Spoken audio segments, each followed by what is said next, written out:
Assalamualaikum warahmatullahi wabarakatuh. Perkenalkan, nama saya Muhammad Irfan Afandi dengan NIM 2002311000022.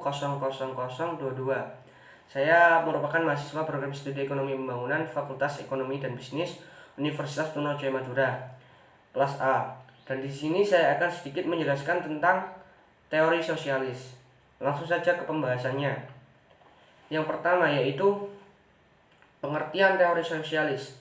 Sosialis adalah serangkaian sistem ekonomi dan juga sosial yang ditandai dengan kepemilikan sosial atas alat-alat produksi dan manajemen mandiri pekerja, serta teori-teori dan gerakan politik yang terkait dengannya.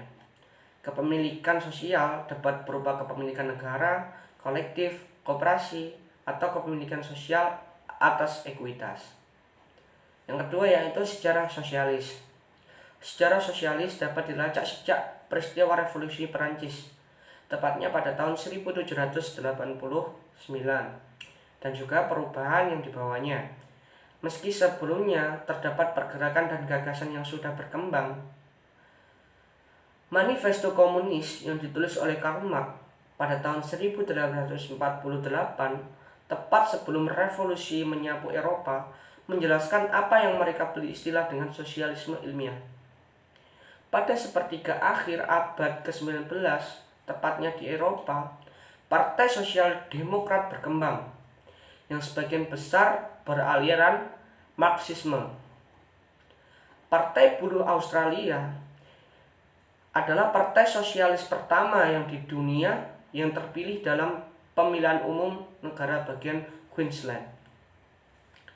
Selanjutnya, pada paruh pertama abad ke-20, tepatnya Uni Soviet dan juga Partai Komunis dari internasional ketiga di seluruh dunia sebagian besar hadir di perwakilan sosialisme dalam bentuk perkembangan ekonomi model Soviet.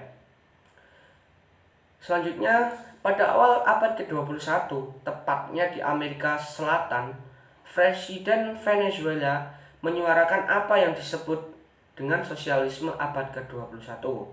Yang termasuk diantaranya yaitu kebijakan nasionalisasi aset nasional seperti minyak bumi dan juga anti-imperialisme. Yang ketiga yaitu sistem ekonomi sosialis. Sosialisme berasal dari kata sosialis, yaitu sesuatu yang menyangkut aspek hidup masyarakat. Sosialisme adalah suatu doktrin politik yang menekankan pemikiran kolektif dari alat-alat produksi, memberikan suatu peran yang besar pada negara dalam menjalankan perekonomian dengan kepemilikan masyarakat luas atas industri. Sistem ekonomi sosialisme adalah sistem ekonomi di mana ekonomi diatur penuh oleh negara. Dalam sistem ini, jalannya perekonomian bisa sepenuhnya menjadi tanggung jawab negara atau pemerintah pusat. Sistem ekonomi sosialis bisa disebut juga dengan sistem ekonomi yang terpusat. Disebut terpusat karena segala sesuatu harus diatur oleh negara dan juga dikomandokan dari pusat. Pemerintahlah yang menjadi penguasa dari seluruh kegiatan ekonomi ini. Sistem perekonomian sosialis merupakan sistem perekonomian yang menginginkan kemakmuran dari masyarakat dan terlaksana merata, sehingga tidak ada lagi penindasan ekonomi yang terjadi. Guna mewujudkan kemakmuran yang merata di masyarakat, perekonomian harus diatur oleh pemerintah. Oleh sebab itu, hal tersebut dapat mengakibatkan potensi dan juga daya kresi masyarakat akan mati, sehingga tidak adanya kebebasan dari individu di dalam pelaksanaan kegiatan ekonomi. Dalam sistem ekonomi sosialis ini, dasar yang digunakan berasal dari ajaran Karl Marx. Dia berpendapat bahwasannya jika kepemilikan pribadi dihapuskan, maka tidak akan memunculkan masyarakat yang berkelas-kelas hingga dapat menguntungkan bagi semua pihak. Adapun ciri-ciri dari sistem ekonomi sosialis yaitu adalah sebagai berikut. Yang pertama yaitu semua sumber daya ekonomi dipunyai dan dikuasai oleh negara. Yang kedua yaitu semua kegiatan ekonomi harus diusahakan bersama. Semua perusahaan milik negara sehingga tidak ada perusahaan swasta. Yang ketiga yaitu segala sesuatu keputusan mengenai jumlah dan juga jenis barang ditentukan oleh pemerintah. Yang keempat yaitu dalam hal harga dan penyaluran barang dikendalikan oleh negara. Dan yang selanjutnya itu semua warga masyarakat adalah karyawan bagi negara. Dan yang terakhir yaitu hak milik individu tidak diakui pemerintah. Tokoh-tokoh pemikiran sosialis. Ada beberapa tokoh-tokoh pemikiran sosialis. Seperti yang pertama yaitu Fourier. Orang pertama di Eropa yang merasa khawatir melihat perjuangan tersembunyi antara kapitalis dan pekerja. Dia menyarankan pemerintah Perancis untuk membangun kompleks perumahan yang memisahkan kelompok politik dan ekonomi dan menampung 4 hingga 500 keluarga. Yang kedua yaitu Karl Heinrich Marx atau Karl Marx pada tahun 1818 sampai dengan 1883. Dia menciptakan sosialisme berbasis ilmiah, dikenal sebagai ahli teori dan juga penyelenggara gerakan sosialis di Jerman. Dia mengembangkan sosialisme secara radikal. Karya Karl Marx yang terkenal yaitu Das Kapitalis dan dikenal karena fakta bahwa sejarah manusia adalah sejarah perjuangan kelas dan bahwa pemenang perang adalah kaum proletariat. Yang ketiga yaitu Robert Owen, tepatnya pada tahun 1881 sampai dengan 1858. Ini adalah figur pertama yang mengembangkan benih-benih ide atau ide-ide sosialis. Owen selalu mempertimbangkan nasib pekerja kecil sepanjang hidupnya.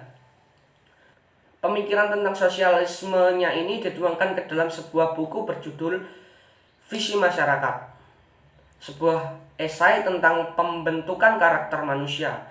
Dalam bukunya, ia menyatakan bahwa lingkungan sosial memengaruhi pembentukan karakter manusia.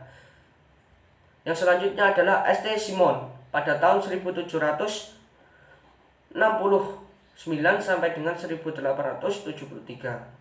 Dia adalah orang pertama yang menyatakan bahwa fasilitas produksi harus 100% dimiliki oleh pemerintah atau negara.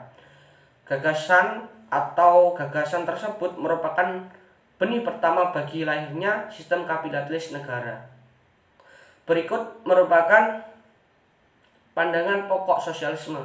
Jadi sosialisme memiliki beberapa pandangan pokok, seperti sosialisme beranggapan bahwa pemilikan bersama merupakan cara hidup yang paling baik dan sedikit hak milik atau tidak ada hak milik sama sekali. Yang kedua yaitu sosialisme tidak menyukai adanya hak milik pribadi, karena hak milik pribadi bisa membuat manusia menjadi egois atau mementingkan diri sendiri. Yang terakhir yaitu sosialisme menginginkan pengorganisasian produksi oleh negara-negara sebagai saran untuk menghapus kemiskinan dan penghisapan orang kecil, dan masih banyak lainnya yang belum bisa saya sebutkan. Yang selanjutnya yaitu perbedaan antara kapitalisme dan dengan sosialisme. Sistem ekonomi kapitalisme tidak mementingkan kesetaraan dalam masyarakat. Dalam kapitalisme, ketidaksetaraan justru dapat mendorong terciptanya inovasi dan juga pembangunan ekonomi. Sedangkan dalam sosialisme, kesetaraan maksudnya sangat diutamakan. Pendistribusian dari yang kaya ke miskin diutamakan. Setiap orang memiliki kesempatan yang sama, jadi semuanya sama rata. Yang selanjutnya yaitu kesamaan perdagangan antara sosialisme dan juga Islam. Setelah kemerdekaan diraih oleh hampir seluruh negara-negara Islam yang terjajah oleh imperialisme barat, para pembaru berupaya untuk menata segala aspek kehidupan, baik aspek ekonomi, sosial, politik maupun budaya. Dengan aspek sosioekonomi, pada saat itu muncul konsep sosialisme Islam sebagai salah satu solusi permasalahan yang melanda umat Islam. Ya, mungkin itu sedikit penjelasan dari saya. Kurang lebihnya saya mohon maaf. Saya akhiri. Wassalamualaikum warahmatullahi wabarakatuh.